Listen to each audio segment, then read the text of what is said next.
지금 마케팅의 판이 완전히 바뀌고 있다는 거 알고 계신가요? 더 이상 소비자를 어떻게든 통제하려는 게 아니라 그들과 함께 공명하는 시대로 나아가고 있습니다.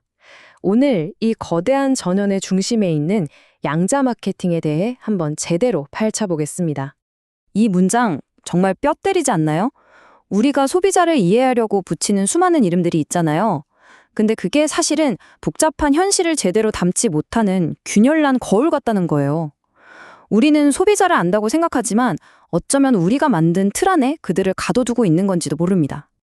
네, 기존의 마케팅이 바로 그랬죠. 이 사람은 샀다, 저 사람은 안 샀다. 처럼 딱 떨어지는 이분법적인 논리로 소비자를 분석하잖아요. 근데 이런 방식은 소비자가 가진 복잡하고 총체적인 실제를 놓치게 만들어요. 마치 멋진 그림을 이해한답시고 픽셀 단위로 다 쪼개서 보는 거랑 똑같은 거죠. 자, 그래서 오늘 이 새로운 패러다임을 제대로 이해하기 위해서 이런 순서로 한번 이야기를 풀어가 보려고 합니다. 먼저 기존 마케팅이 왜 균열난 거울인지 그 한계를 짚어보고요. 그럼 양자 마케팅의 핵심 개념은 뭔지, 그리고 이 둘이 어떻게 다른지, 이걸 통해 소비자와 마케터의 역할이 어떻게 바뀌어야 하는지 차근차근 알아보겠습니다. 자, 그럼 첫 번째 이야기부터 시작해볼까요? 우리가 너무나 오랫동안 당연하게 생각해왔던 고전적인 마케팅 방식이 도대체 어떤 근본적인 한계를 갖고 있었는지부터 살펴보겠습니다. 고전 마케팅은 세상을 아주 단순하게 봐요. 보시는 것처럼 구매 아니면 비구매 이런 이진 논리에 기대고 소비자가 A에서 B, B에서 C로 가는 딱 정해진 길을 간다고 생각하죠. 근데 여기서 진짜 중요한 건 세 번째, 네 번째 항목이에요. 우리가 소비자를 관찰하고 이름 붙이고 측정하는 그 행동 자체가 이미 소비자의 자연스러운 상태를 흔들어버리는 간섭이라는 사실입니다. 예를 들어 설문조사에 답하는 순간 그 사람의 무안했던 가능성은 그냥 그 답변 하나로 고정되어 버리잖아요. 그렇다면 이 한계를 어떻게 넘어설 수 있을까요? 바로 여기서 양자 물리학의 개념들이 완전히 새로운 렌즈를 제공합니다. 아니, 마케팅에 웬 양자 물리학? 좀 어렵게 들릴 수도 있는데 이게 마케팅에 적용되면 정말 엄청난 통찰을 주거든요. 첫 번째 개념은 중첩입니다. 생각해 보세요. 소비자는 딱 정해진 길로만 가는 존재가 아니잖아요. 이 브랜드도 기웃거려보고 저 브랜드도 알아보고 즉 여러 가능성 속에 동시에 존재하죠. 양자 마케팅은 바로 이 상태, 이 가능성의 오케스트레이션을 있는 그대로 인정하는 데서 출발합니다. 두 번째는 얽힘입니다. 이거 정말 재밌는 개념인데 만약에 우리 회사랑 소비자가 그냥 물건 사고 파는 그런 분리된 관계가 아니라 아예 근본적으로 얽혀 있다면 어떨까요? 이게 바로 얽힘의 핵심이에요. 서로가 서로를 끊임없이 정의하고 영향을 주고받는 아주 깊이 연결된 정체성 공유 관계라는 거죠. 세 번째는 간섭입니다. 여기서 말하는 간섭은 우리가 아는 그런 나쁜 뜻이 아니에요. 오히려 아주 섬세한 기술이죠. 마케터가 막 메시지를 밀어넣는 대신 소비자의 인식 공간 자체를 잘 디자인해서 특정 선택을 할 확률을 자연스럽게 높이는 겁니다. 뭐랄까 마치 안무가가 춤의 동선을 짜서 아름다운 동작이 나오도록 유도하는 것과 같다고 할까요? 직접적인 광고 대신 소비자들이 우리 브랜드를 자연스럽게 좋아하게 되는 커뮤니티 공간을 만드는 걸 상상해 볼 수 있겠네요. 마지막 핵심 개념은 결맞음입니다. 바로 이게 양자 마케팅이 꿈꾸는 최종 목표 상태라고 할 수 있어요.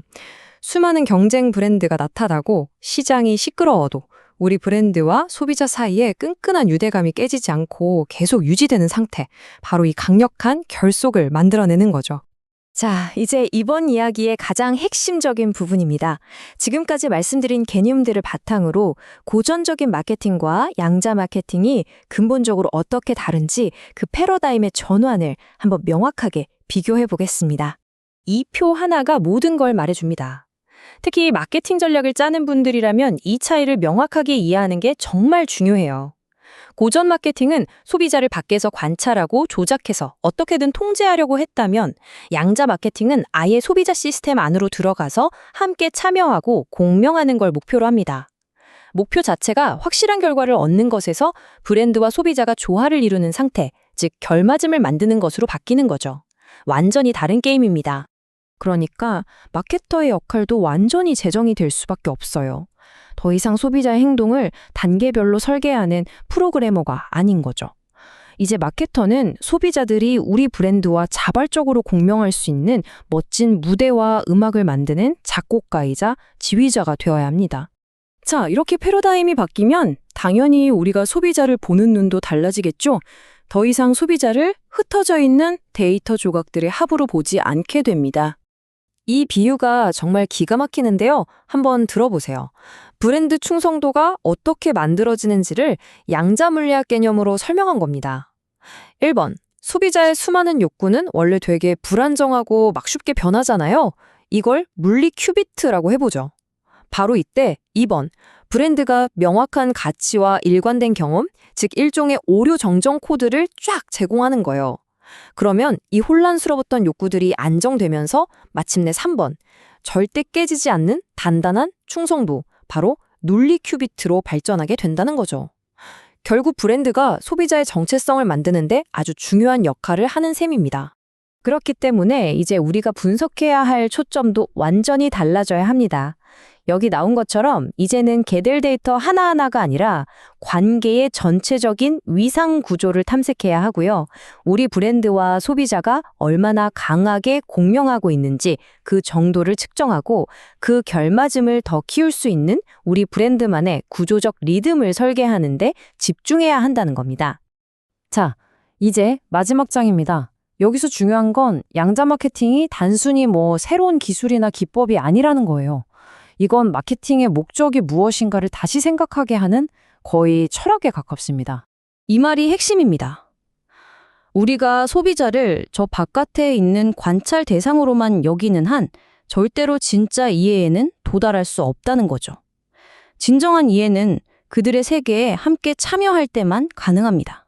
결국 마케팅의 궁극적인 목표라는 게 어떻게 하면 더 많이 팔까, 그 효율성을 높이는 도구를 만드는 게 아니라는 겁니다.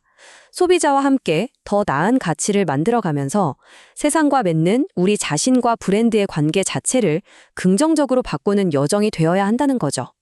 이게 바로 양자 마케팅이 그리는 미래의 모습입니다. 정답을 강요하는 대신 불확실성 자체를 새로운 창조의 가능성으로 끌어안는 것.